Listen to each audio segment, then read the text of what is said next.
afternoon, Suave afternoon. This is Brother Suave, your mind-blowing, thought-provoking, and eye-opening on-air personality, life coach, psychotherapist, author, and creator. Hope you guys having a Suaveless day. Yeah, and with that, let's commence the pay. Okay, I'm so swavelous, you so swavelous. Together we can fix the trauma that's befallen us. Divine social interactions remains marvelous. Mind-blowing, swavelicious talk, higher consciousness. But think, let not your hearts be troubled, Dr. Brother Suave. Divine light getting dull. Greetings, this is Dr. Brother Suave, your mind-blowing, thought-provoking, and eye-opening on-air personality, life coach, psychotherapist, author, creator, divine social therapist, and your host of Social Therapy with Dr. Brother Suave.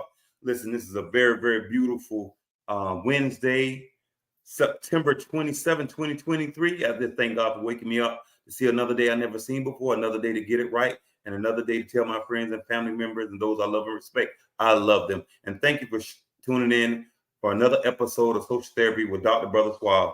Listen, welcome to Social Therapy with Dr. Brother Suave as we continue my second year on Life After the Gridiron.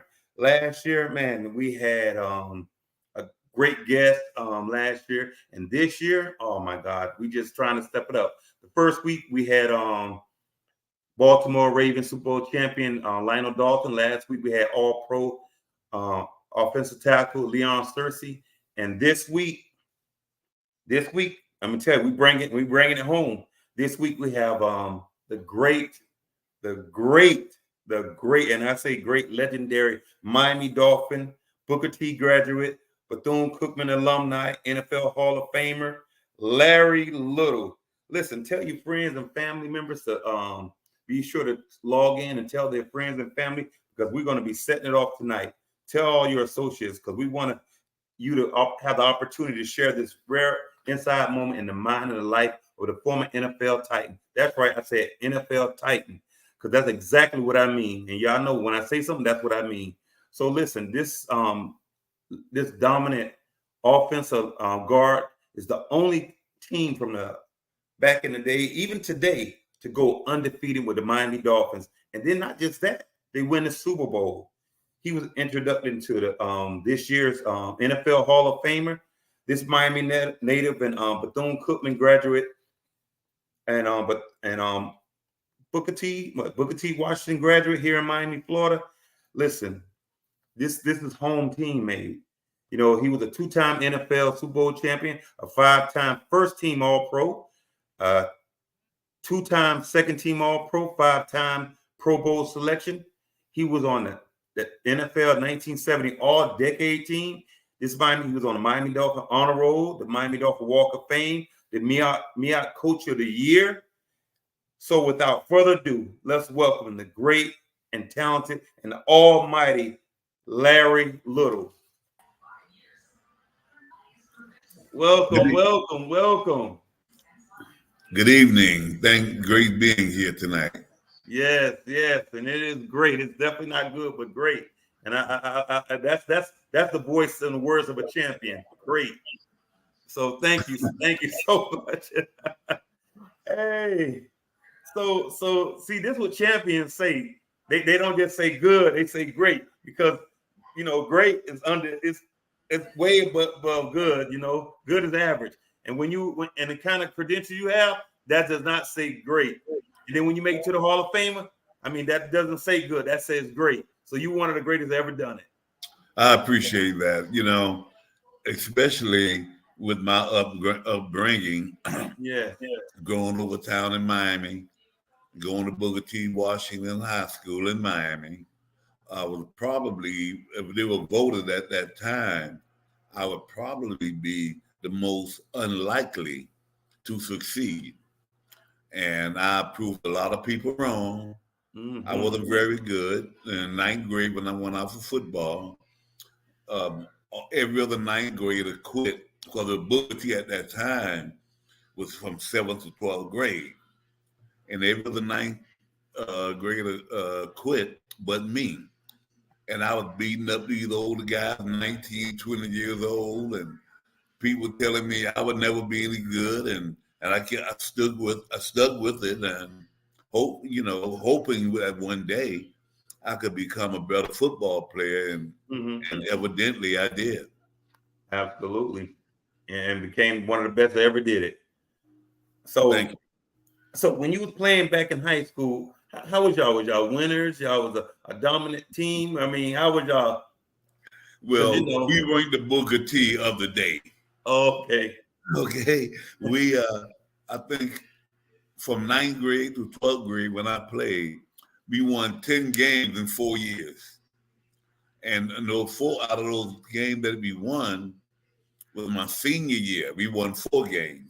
So we were not a very good football team for a long time in Booker T, Washington. But before us, there were some great teams in Booker T. But things kind of went downhill and we weren't very good.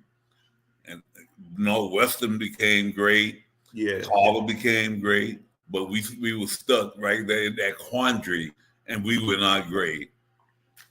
Now, this is a question maybe off subject, but when Booker T was existing back when you was in school, did North Dade have a football team? North Dade, I think they came our senior year, my senior year at North Dade, and we didn't play North Dade during that time, but going to Bethune-Cookman, I met a lot of guys that were on that team. Oh, they did have a team. Okay. We become lifelong friends. Okay. So speaking of the winning percentage, did that open or hurt your chances to get a chance to go into any major schools? Did any major schools recruit you? Like University of Miami, Michigan, Notre Dame? Did any of those schools recruit you? Well, during those days, it was during the Jim Crow area. Oh, okay. And it was mainly the area. I mean, I didn't say area, I mean gray area. And I was not recruited by any predominantly what called in white schools, but I was recruited from what we called the major black schools at that time. I was not recruited, I mean, like the Grambling, the Southern, the Tennessee State, the FAMU. I only had 2 scholarships coming out of high school. Okay. One was Bethune-Cookman, and the other was St. Augustine College in Raleigh, North Carolina. And at the age of 17, I had to make a decision which school I wanted to go to. The problem was my family, if I had gone to St. Augustine, my family couldn't have brought me home during the short holidays like Thanksgiving and holidays like that. So I chose Bethune-Cookman. And the ironic part about it, I made a decision. All my best friends were going to St. Augustine. I made a decision to go to Bethune-Cookman. Okay. My senior year, St. Augustine dropped football. And if I had gone to St. Augustine, you wouldn't be talking to me right now. Wow. Because I probably wouldn't have signed with a professional football team. But I made a choice at age 17 to go to Bethune-Cookman, and luckily I was signed. I wasn't drafted. I was signed as a free agent. Wow, this is so incredible when you hear about, I have this quote. I said, "Exception is what exception does, not what exception says." So, I'm with all my friends and associates, and I'm like, all these people who was not first round draft choice, free agents, and their route was so unconventional based on our perception of how the road to the NFL, and y'all end up being the best of the best. Well, I mean, I wasn't drafted out of Bethune-Cookman. I was a free agent. Yeah, I was scouted by some teams, and in fact, a couple of teams told me I would be drafted. And during those days, you had like maybe 20 draft picks. And with me being the captain of the football team at Bethune-Cookman, the phone booth was right next to my room. And I sat next to that room all day, not letting anybody use that phone booth, waiting on a phone call that would come. A phone call that never came. So, I was disappointed. Yes. Then a couple of days, a day later, I got a phone call from the Baltimore coach. Oh, okay. The coach at the Baltimore Coast at the time was a guy by the name of Don Shula. Yes, he did. Yes. But I asked for a bonus. Now, the scout that came, I said, how much would your bonus be? He said, well, we don't give free agent bonuses. Oh, okay. The next day, I got a call from the San Diego Chargers. And I asked the scout the same thing. How much would the bonus be if I come to San Diego? He said, oh, well, Larry, we'll give you $750. And I jumped to that. The next day, I got a call from the Miami Dolphins, Okay. Joe Thomas. And Joe said, Larry, how would you like to being from Miami? How would you like to come back home and play for the Miami Dolphins? I said, well, I would love to come back home to play for the Dolphins. I said, but Joe, how much were you going to give me? He said, oh, we're going to give you $500. I said, well, Joe, I'm signing with San Diego for $750. That's how I got with the San Diego Chargers.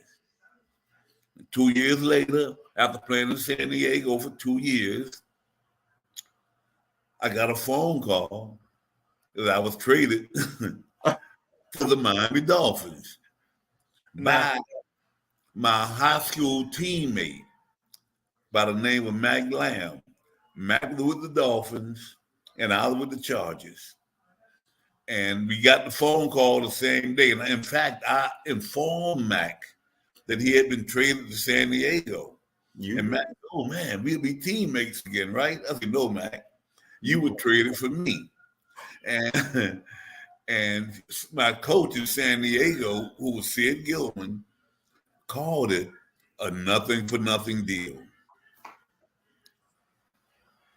Hey, because I said some harsh words to Sid Gilman, and I was in San Diego, and started with an F word, said, and all the other guys said, man, you'll be out of here next year. You just cussed out the old man. Mm-hmm. True enough, I was traded to the Miami Dolphins, traded back home, and MEAC was going to San Diego. But Sid called it a nothing for nothing deal. And in my Hall of Fame speech in 1993, I thank Sid Gilman for giving me the opportunity to play professional football and to trade me to the Miami Dolphins. It's always some sunlight out of darkness. It's crazy how these stories, they come, man. And again, had that not happened, something that could have made you feel a certain kind of way, it was the biggest blessing for you. It worked out perfectly. Well, it did, but at the beginning, I was really disappointed because I love San Diego. As a matter of fact, I was getting to make my home in San Diego. But, it's 1969 when I came to Miami. Well, the Dolphins was an expansion team at that time. Yeah. Mm-hmm. And in 1969, my first year with Miami, we were 3-10-1. 1970, there was a guy that came to Miami to be the head coach by the name of Don Shula. Mm-hmm. And my first year in Shula in Miami, we made the playoffs. We were 10-4. The next year, we went to the Super Bowl and were beaten by the Dallas Cowboys. The next year, and there was a bitter feeling that we lost to the Cowboys. The next year, we started winning game after game after game after game, and just kept on winning until we won 17 straight games. And being the only undefeated team in NFL history. Yes. So, and then the next year, we only lost 2 games. Yeah. We were 35-2 in 2 years. So I mean, I think that was a pretty impressive record. Yeah, and considering what happened this year, it could have set another record. Hey, I I'm mean, I telling think you, it's politics on that one, this team is kind of frightening right now. What the teams are playing. yeah. But you know, and my theory is that when you came, that's why they went undefeated. It was because of you. I just how I feel about it. Is because when you came to the Dolphins, that's why they went undefeated. Well, there were two guys that came in 1969 that were traded to Miami, Mm-hmm. and we both ended up being captains. I was the black captain. Oh, From 1971 until I retired. The other was Nick Bonacarni. Nick yes, came from the New England the Boston Patriots at the time, yes, and Nick was the captain. And that's when the two of us kind of like turned this program around on offense. yeah. And I turned it around on defense. And Nick turned it around on defense. See, you was that like je ne sais quoi. You was there, and they didn't know, but you knew. So after playing this, coming, because San Diego, the weather is just like Miami, pretty much, is it not? It's just the humidity is different. I said the weather in San Diego is pretty much like Miami, with the exception of humidity, right? That's why I wanted to live in San Diego. It's just so far, but the weather in San Diego was perfect. Yes. Compared to Miami. I mean, we didn't have no heat wave, like especially like what we've had this year. See, the temperatures being in 100 degrees, though. I love San Diego. Yes. I was down there in June. Well, in Miami, it was hot. It was like 100 something, man. I just couldn't take it. So after you played for the Dolphins, did you play for any other team, or you retired out of the Dolphins? I did. Miami was the only other team I played for. Yes, I ended my career in Miami. Okay. So, ending your career, did you have any injuries? Any injuries that bother you today? Well, I put it this way. After playing 14 years in professional football, I got out the game pretty healthy, but I did end up having a hip replacement. And my grandchildren say, I don't walk anymore, I wobble. But I'm no spring chicken. I'll be 70 in November. I'll be 78 years old. But no, I haven't had any injuries to carry me over from my football days where I was incapacitated or right at this point had to walk with a walker or a cane. And in fact, I went to my 50th, 60th high school reunion this year. To see all these people in my class walking with canes or walkers. I said to myself, damn, I'm lucky. I don't need a cane. I did have a cane when I had my surgery. Yeah, but I don't need a cane to walk with now or walk. I feel pretty good. Yeah, well, I had some health issues, heart problems, prostate problems, but by the grace of God, I'm still around. Yeah, especially all that contact and being an interior lineman on that line is constant interaction, constant contact, and again, I've known a lot of NFLers. And man, they're way, younger than me or my age and have a lot of health issues. And I'm talking about physical health issues. Exactly. And not only physical, mental also. Yes, because I was just going to go into that.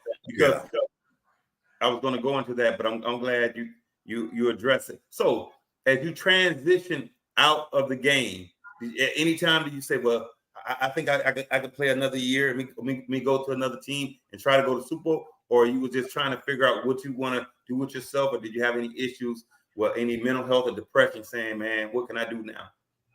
After 14 years playing professional football, I was ready to get out. Okay. I mean, going through the 2-a-day practice, especially how hard we worked in Miami for Don Shula. I heard he I was. was ready to get out after 14 years. And, and I went into different things in my career.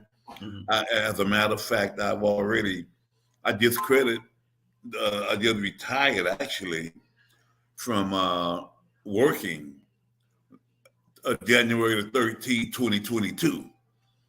I got into coaching. Okay. Yeah, I got into coaching. I coached for 16 years. Mm-hmm. I coached 9 years at my alma mater, Bethune-Cookman. Okay. Won 2 MEAC championships there in 1984 and 1988. Okay. And then I coached World League in the World League of American Football 1 year. Which I team was did the first African American coach to coach in that league. Art Shell was a good friend of mine, was the first African American in the NFL. Yes. And I was the first African American in the World Football League. Wow. And after that year, they were moving all the teams to Europe. Mm-hmm. And I didn't want to go to Europe because I didn't want to, because they shut the league down in America. Mm-hmm. And I didn't want to go to Europe. And I didn't want to leave my family to go to Europe. So then I got a job at North Carolina Central University. Okay. I was the head football coach there for 6 years. And I got tired of coaching because I had some issues with the athletic director at the North Carolina Central. That's when I moved back to Miami. Okay. Then we had an indoor team here in Miami. The Hooters. People talked me into getting into that. I don't know what the hell I did. But I Rudy. did that for like 9 games, and I said, I'm out. Oh, man. You was in the AC. Yeah. Oh, man. Yes. So you was there when Jim Jensen was playing for the Hooters? No, I was at the gym. Oh, right after? World League. Jim had another team. In fact, a former Dolphin was the owner of that team, indoor football, was Rondé Gatson. And Rondé called me about being the head coach, and I accepted it. Well, I had coached against Rondé when he was playing at Winston-Salem. Yeah. And I was coaching. He was playing there, and I was coaching at North Carolina Central. Yes. I got that relationship with Rondé. Yes. That's crazy that you brought. I love his story, how he got into the NFL. And to me, he was great. He had them hands. Not no speed, but he had those hands. I knew that because I played against him. I knew the hands that he had. Oh, yeah, no doubt. And so, so when you did your coaching, did you get involved in the local high schools at any time? No high school. I went into being almost like what you call a counselor at another school until I retired there. I retired in 3 different jobs. Okay. Retired from playing, retired from coaching, and retired from coaching into the school system here in Miami. Okay. Yes. So, man, playing football and still getting involved into different levels of coaching. And that had to be something, did you ever find, because, coaches and being great players, sometimes I always heard it was hard for them to coach. Did you find it a challenge for you? Well, when I first got into coaching, I was always spending my time with the offensive line. Yeah. But then I said to myself, wait a minute. These guys can't beat you. So I put all of my time with the entire team, not with the offensive line. Because I knew these young men, they were on their level, would never be another Larry Little. So I didn't really get involved I had offensive line coaches. Okay. I would give them ideas sometimes, but it's not as far as it being on top of the offensive line all the time. No, I wouldn't do that. Yeah. We always hear it. Like I saw when Michael Jordan, when he was transiting, I remember he was a player coach, and he was so hard on Rip Hamilton. And then you always hear these great players just have a challenging time being a coach because they say, because it was easy for them, but they assume it would be easy for the players. And these are young in their career. You know, who's to say they even go to the next level? So it could be a lot of challenges. And I think that's one of the things a lot of people praise Dion for, is saying he's just really patient and loving as a coach. Exactly. Yeah. So listen, what we're gonna do, we're gonna take a commercial break, and then we'll come right back and continue our programming. Okay. All right. Suave afternoon, Suave afternoon, Suave afternoon. This is Brother Suave, your mind-blowing, thought-provoking, and eye-opening on-air personality, life coach, psychotherapist, author, and creator. So it is so many benefits to being proactive. I remember during the recession, you know, I would hear people saying, listen, I need a job. And they wouldn't hire people who need it. And the person, they hired a person who had a job, and they applied for another job, as opposed to, I don't have a job. And that's time to look for a job, is when you already have one. Yes. And again, Brother Frederick was saying this, I try not to get so caught up on religious philosophy and how spiritual are, but a foundation is so important because it gives you some morals and values, no matter if you're Muslim, a Catholic, or a Jehovah's Witness, or a Christian, or a Baptist, or whatever. You have to have respect. You can't do that. You can't do that stuff. You know, and so we teach them emotional intelligence, teach them how to think about things before they react. Can't be impulsive. These are some of the learned behaviors as you listen. Just remember, great minds reach great places. I love you. I mean it. Bye-bye.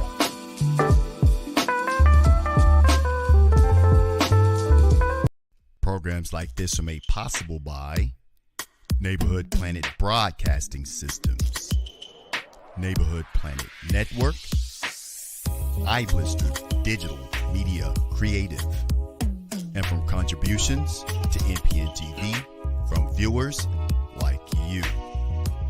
Thank you.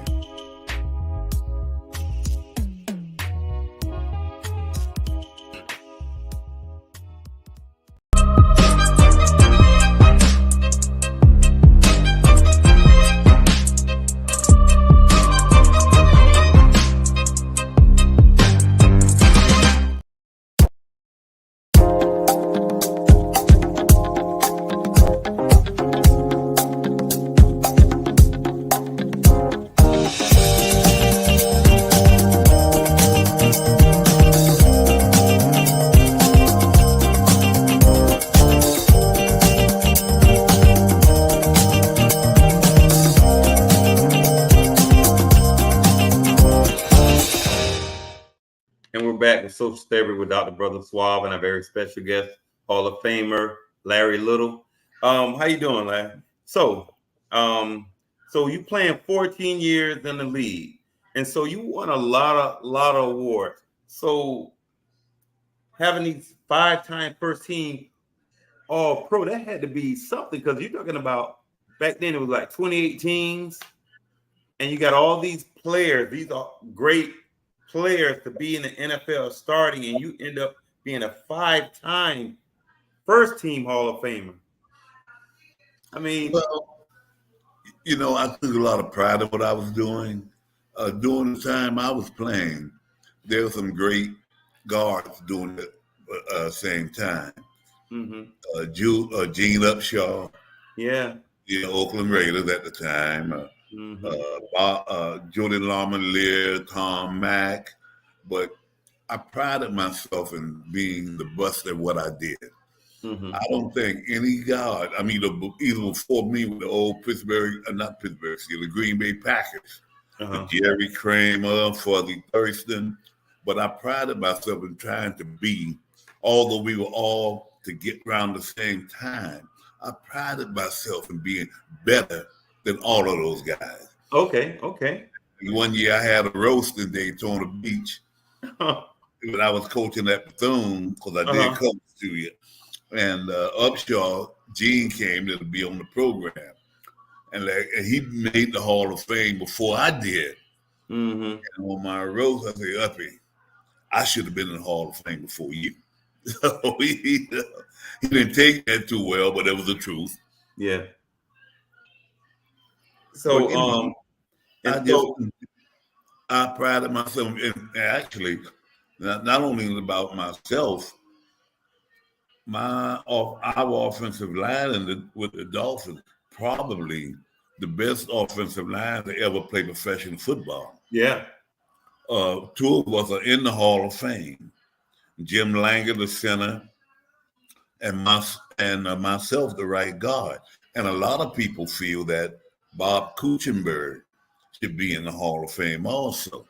So I know we were the best middle center and two guards. Hmm. But Norm Evans made the Pro Bowl one year, played next to me. And Wayne Moore, my old roommate, he made the Pro Bowl also. So 5 of us played in the Pro Bowl at least one time. Mm-hmm. Mm-hmm. So being a player and a dominant lineman you were, who would you think one of the most challenging opposition Joe you had? Green. Hey, look. I wrote me and Joe Green. See? You see it right there? I was going to say, was he like the toughest? Because I heard he was pretty tough. So with him.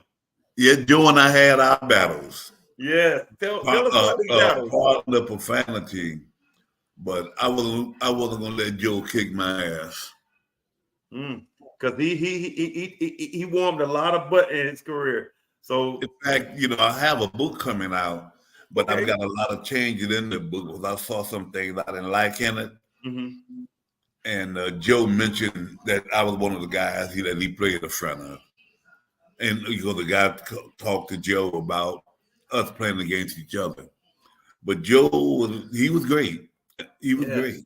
And then, and Curly Culp, that played for the Chiefs and the Houston Oilers, was probably the strongest guy that I played in front of.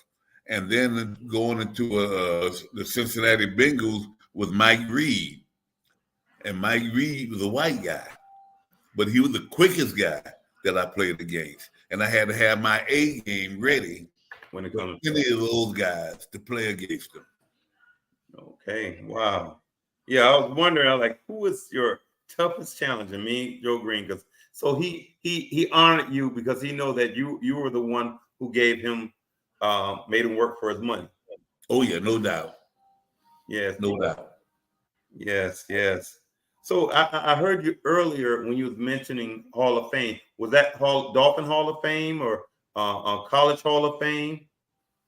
Man, I have about 9 different halls. Yeah, because the reason is because I'm like, I know you, because and I know this is probably not necessarily part of your career, but when I saw, I was looking on, how you just go on Facebook, and I just happened to see my cousin. And I'm like, wait a minute, that's Eddie, that's Connie. Wait a minute, what are they there with Larry? We find out we family. I mean, wow. Married to my sister. Yes, isn't that crazy? Yeah, but I'll just mention the Hall of Fame that I'm into because I have more. I'm into the Pro Football Hall of Fame. I'm into the Florida Hall of Fame. Okay. I'm in the Black College Hall of Fame. Okay. And just this past weekend in Gainesville, I was inducted into the Florida High School Hall of Fame. Wow. Because I played during the the Jim Crow era when they didn't recognize the black schools. And now they recognize the guys that played during those eras. And I was in that was inducted this past Sunday in Gainesville. Wow, that's nice. That's really nice. So you're a Hall of Fame veteran around there. Yeah. I don't know many more. It's more to it. I just can't name them all right now. Yes. That was something else. So so when you finally got into the Hall of Fame, how many years passed by? You was like, when are they gonna call me? Is that something that like, yo? I mean, I'm one of the best. I'm one of the greatest. What's taking them so long to call? Did you ever have those thoughts? no doubt, my biggest question when I was out of the league for 11 years. Mm-hmm. My biggest question was, why did it take so long? Yes. Would I get Yes. into the Hall of Fame? Because Yeah, normally you have to be out 5 years. And I felt that I was just as good as people. In fact, my center, Jim Langer, went into the Hall of Fame before I went in there. And I always questioned that because I was the first offensive lineman of the year to make 3 years in a row offensive lineman of the year. And I questioned how could he be in before me? But you know how that goes sometimes. You know how it goes. Yeah, I don't want to say it. Yeah, but, yeah. But Jim was a great player now, no doubt. But Yeah, I didn't see him you're going not taking credit from it, just that. I didn't see him going in before me. Yeah, absolutely. Yes, yes. You didn't see them, so that had to be a great moment for you. But it was just and the year I went in, it was probably the best class to ever go into the Hall of Fame together. I'll call them off for you. Yes, call him, please. One was Dan Fouts with the San Diego Chargers. Yes, I remember him. The other was Bill Walsh, the coach with the San Francisco 49ers. Oh, yes. The next was Chuck Noll, Chuck the Noll head coach of the Pittsburgh Steelers. Mm-hmm. The other was Walter Sweetness Payton. And the next one was Larry Little. 5 of us went in together. Yeah. That was a great class better than that one. Yes. That y'all had some winners. But again, going to the Hall of Fame, it's always going to be some great ones. You know something else too? I'm listening. 4 of the 5 of us went through San Diego. Wait, South played with the Chargers. Chuck Noll was an assistant with the Chargers. Bill Walsh was an assistant with the Chargers. And I was a player for the Chargers. The only one that didn't have any time with the Chargers was Walter Payton. Mm. Let me see. When did he come in the league? Was y'all in college during the same? I can't recall when Walter came into the league, but he was a great with Sweetness. Yes. So blocking. So how was because you played with Zonka, correct? Because he was there. How was he as a team player? Because I used to see him on TV shows and he do them little movies while he was playing. So how was he as a player? Oh, Zonk was great. I mean, he was probably the hardest person to tackle in the history of the NFL as far as going straight ahead. Yeah. And I knew that I had to block for him. Yeah. Open holes for him. If not, he would have put that head in my back. Mm-hmm. And then I had to block for Mercury. Oh, yes. Mercury Mars. And I know I had to have speed on our sweeps to get out in front of Mercury. And I was probably known as one of the biggest, fastest guards during those years. And then we had another back by the name of Jim Kick. Yes. Jim was a great runner. In fact, we were the first team in 1972 to have 2,000-yard rushes in the NFL. Wow. Mercury and Zonk both gained 1,000 yards in 1972 in that undefeated year. Yes. And Jim gained over 500 yards. We had over so many guys get years that year. And y'all offensive line. What they call it, y'all had running back by committee before running back committee was in, because that's what they do in the NFL now. Exactly.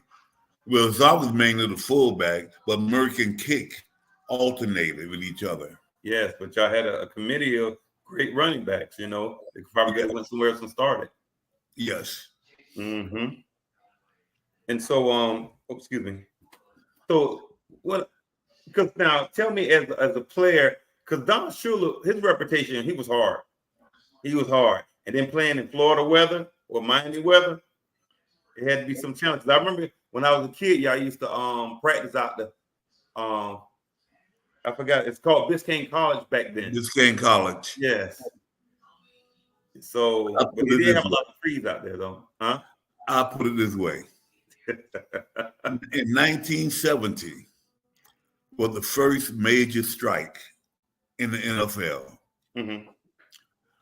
We came to camp. That was Schuler's first year in Miami in 70. We came to camp on that Sunday. We broke the strike.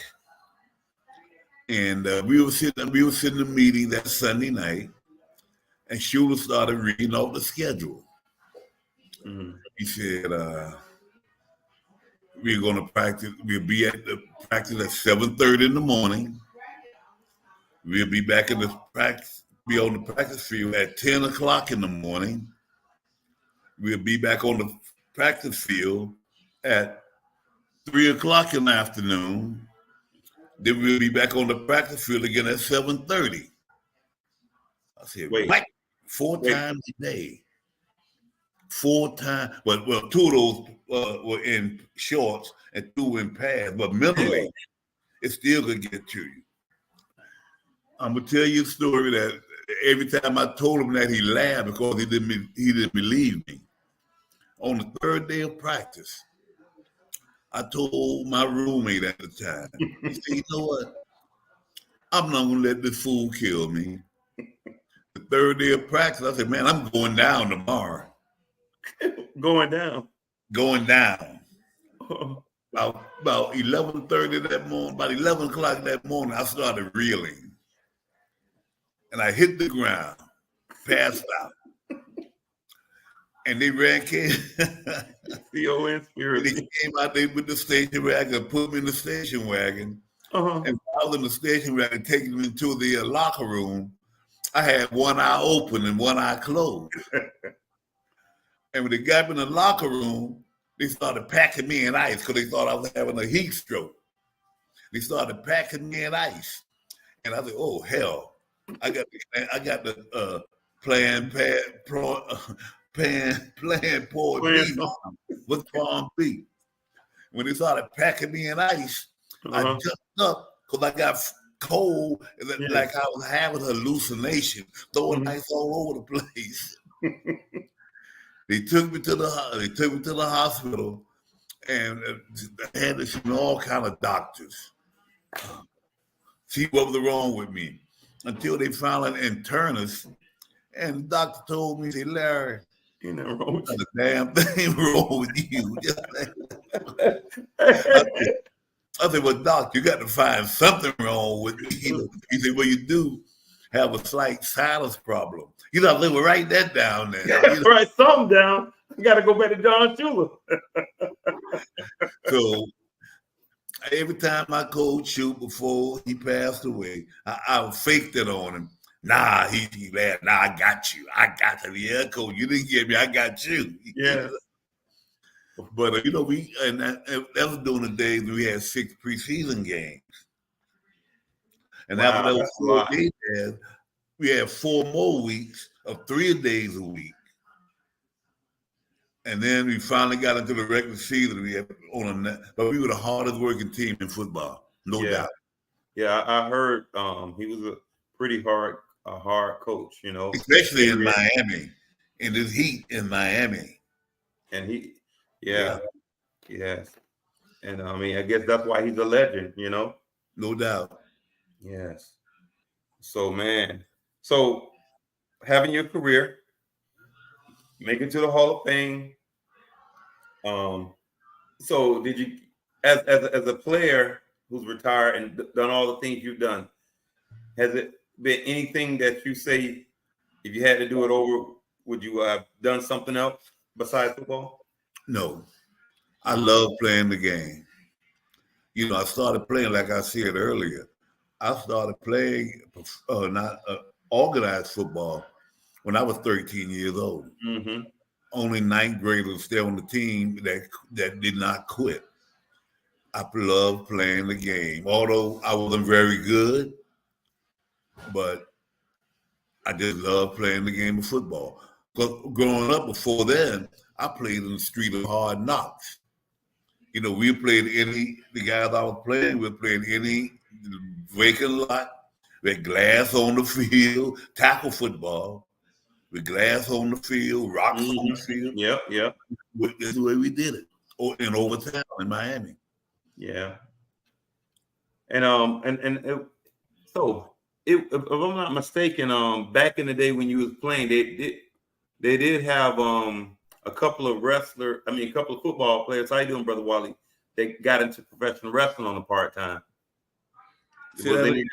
Okay, when you were in the league, did you guys have any professional football players that decided to try professional wrestling on a part-time basis as a result? No, because there were no professional football teams hardly when I was playing. They were all not in the South. The closest team to the South was the Washington Redskins. And in those days, they didn't have no blacks on the team until Bobby Mitchell came to play for the Washington Redskins. Most of the teams were in the North. The southernmost team was the Washington Redskins. Those were the only games we were getting in Miami when the Washington Redskins played. Okay. Well, maybe my question, maybe I didn't say it loud enough. Like any football players got into professional wrestling, because I was hearing that the pay wasn't always so high. So a lot of football players got into professional wrestling on a part-time basis. No. What I would see when they played during the days when I was growing up, they had the runner-up bowl in Miami. The team that didn't win the championship, they came down to play in the Orange Bowl. And that's when I was able to see, I'll go out to the Orange Bowl and see professional football players, that played in the Orange Bowl. Well, you have to realize too, when I was growing up, the only game we would see was the University of Miami. Yeah.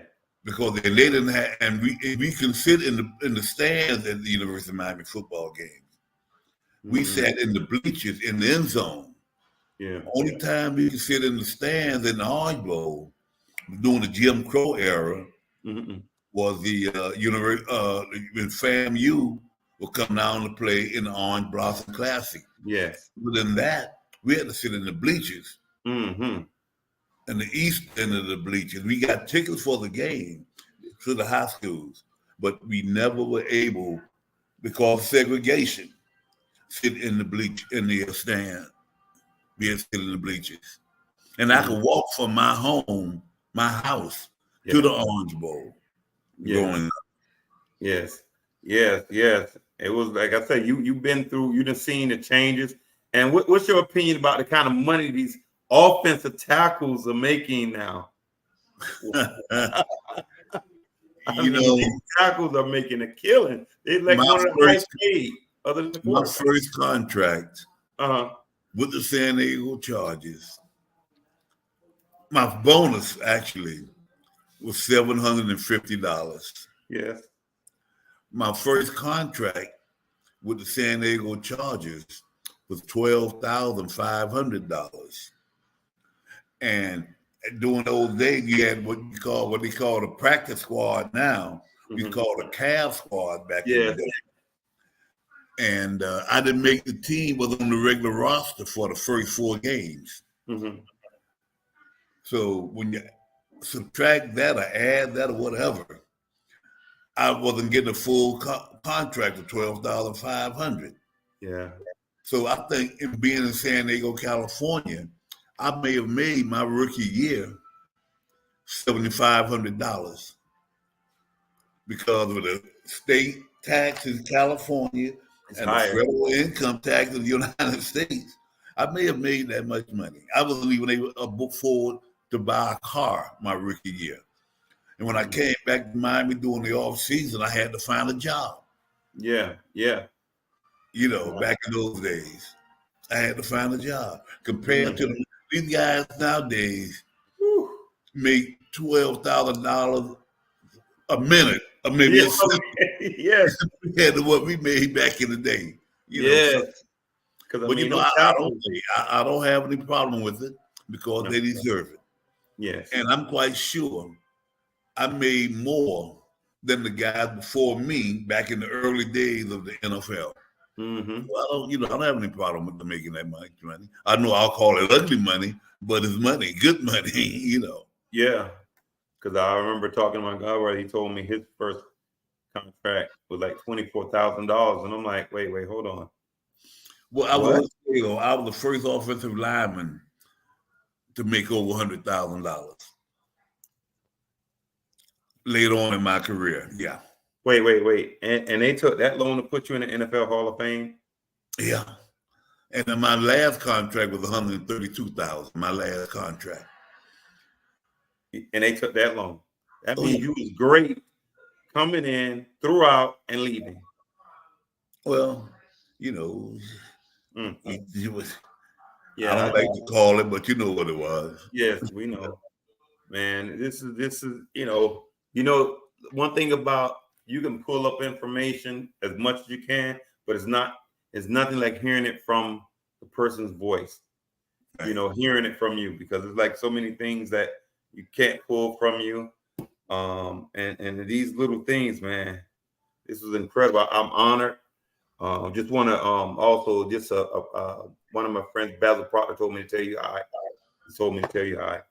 And so I just want to tell you, I appreciate you, man. Thanks so much for joining us on Social Therapy with Dr. Brother Suave.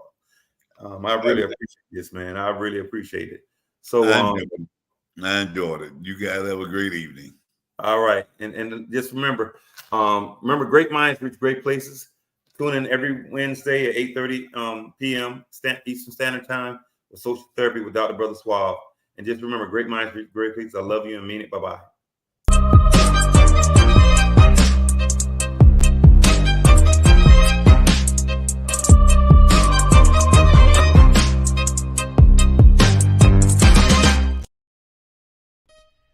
Tune in and stream live now. Social Therapy with Dr. Brother Suave, the podcast, is now being broadcast on NPN Voice.